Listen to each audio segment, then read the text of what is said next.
Actually, 2 minutes, okay? 2 more minutes. Thanks. Hey. Merry Christmas. I thought you'd get stiff. Terrific. My granddaddy used it on the Southern Pacific. Chuck receives a gift from his fiancée on Christmas like that.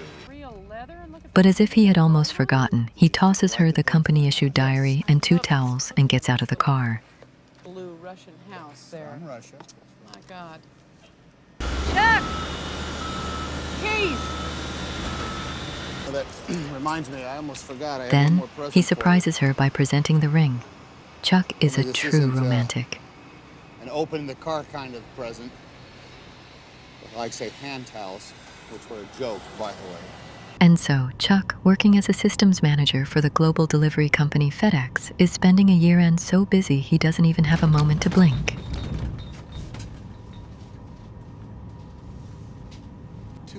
Hey, is all this turbulence from Santa and those 8 tiny reindeer? Camera at 1620. Eric is next. Fuel 905.5. But right at that moment, the plane crashes into the ocean.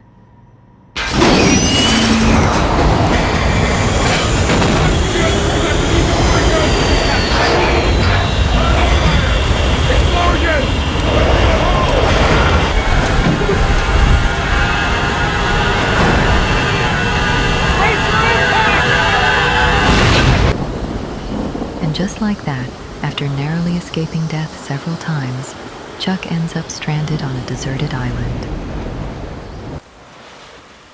The first thing Chuck did when he woke up the next day was check if the watch from his fiancée, Kelly, was safe.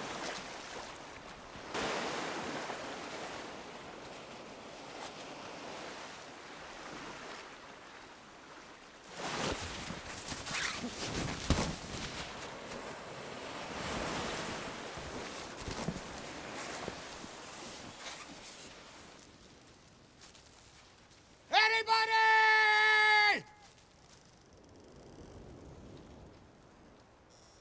Help! Help!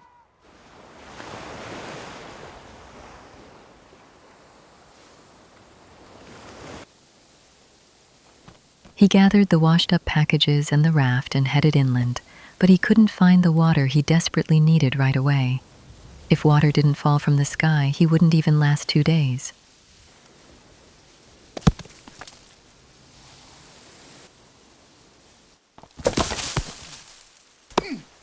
Coconut palm trees are scattered all over the island, but the coconuts are incredibly hard to crack. He barely manages to split one open, only to spill most of it, and then realizes he needs to find a sharp stone to pierce a hole first.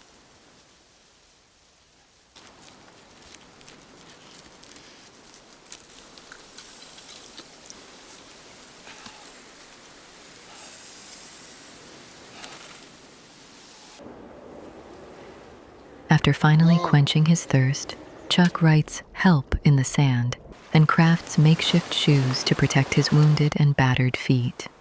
But soon, he comes to realize that no one will ever see the "help" written on the beach.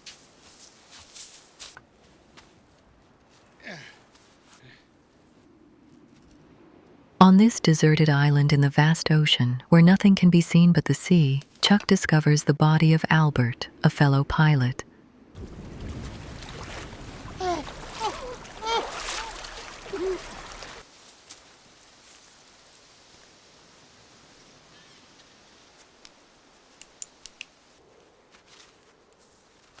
He takes the ill-fitting shoes and a flashlight, and after carefully burying him that night, he sees a distant flickering light.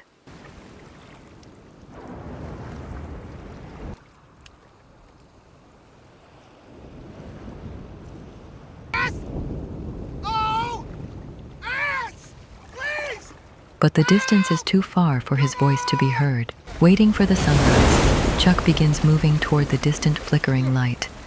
But he cannot overcome the waves that keep crashing relentlessly toward the island.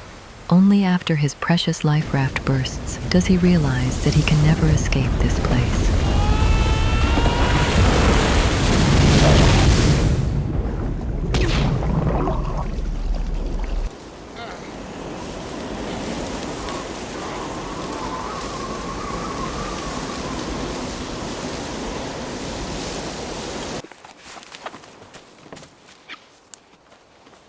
Needing to endure here somehow, Chuck begins opening the delivery boxes that washed ashore with him.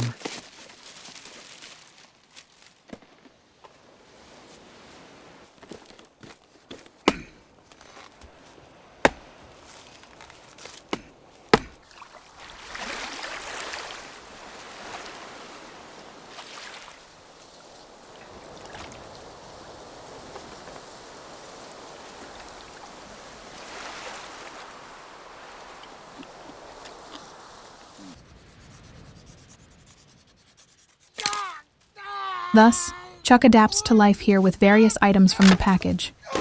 But, trying to light a fire for the cold night, he ends up injuring his hand.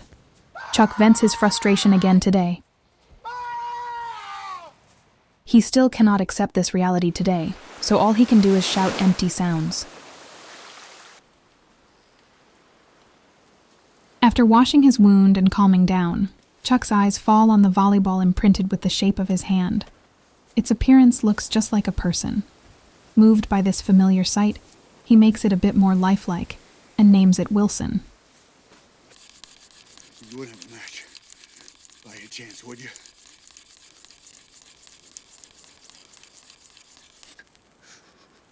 Then, Chuck attempts to light the fire again, continuing to talk to Wilson, perhaps to ease his boredom. Finally, he succeeds in lighting the fire. There you go! Light it up! Come on! The torn, the hook, the dead and through! 4 years pass in this way. Having fully adapted, Chuck has not found a way off the island. He is now looking at the makeshift toilet metal plate that washed up on the beach yesterday.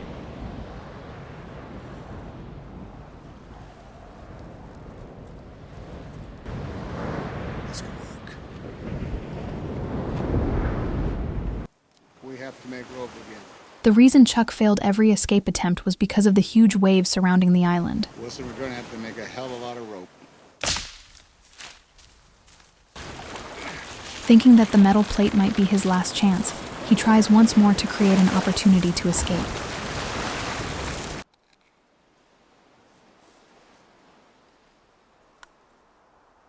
Believing this is truly his last chance, Chuck takes the watch given by his fiancée Kelly and the return package he must deliver to the owner, and waits for the wind to change direction.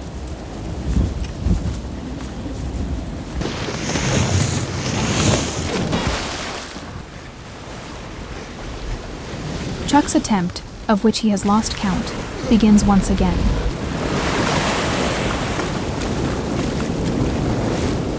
Not yet! Not yet! He sees the huge waves that always sent him back to the deserted island. Stand by, Wilson! Hold on! Hold on, Wilson!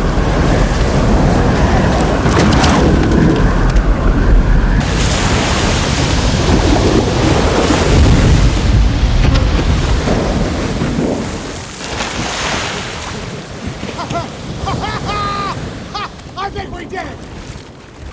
I think we did it! Finally, he escapes from the deserted island that had trapped him so many times.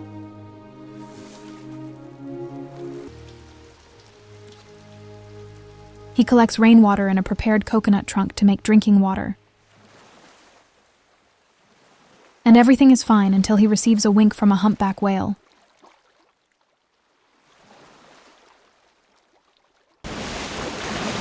But after fighting through a strong storm all night, strong enough to blow the metal plate away,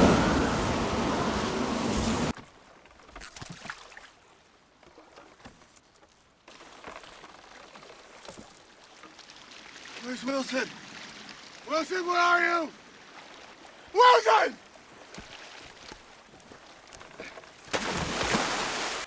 Wilson! Wilson! Wilson! I'm sorry! I'm sorry, Wilson! Wilson, I'm sorry! I'm sorry! I can't! He realizes too late that Wilson is gone. Wilson, who has drifted too far, Chuck has lost his mental support.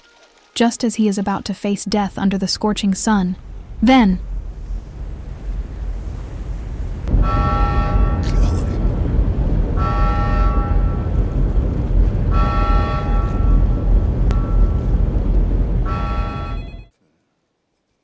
The movie Castaway is a 2000 film directed by Robert Zemeckis, starring Tom Hanks, the iconic duo behind Forrest Gump. Tom Hanks committed fully to the role, even losing an astonishing 20 kilograms, delivering a performance that is almost a one-man show, keeping audiences completely captivated. This film beautifully captures Chuck's isolation and the extraordinary bond he forms with the volleyball, Wilson. I highly recommend experiencing the movie in its entirety to fully appreciate the depth of his journey. Here on our channel, we hope to share a little bit of that companionship, helping to ease your loneliness and boredom, just as Wilson did for Chuck.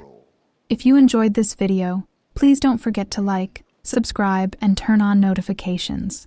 Your support truly means a lot to us.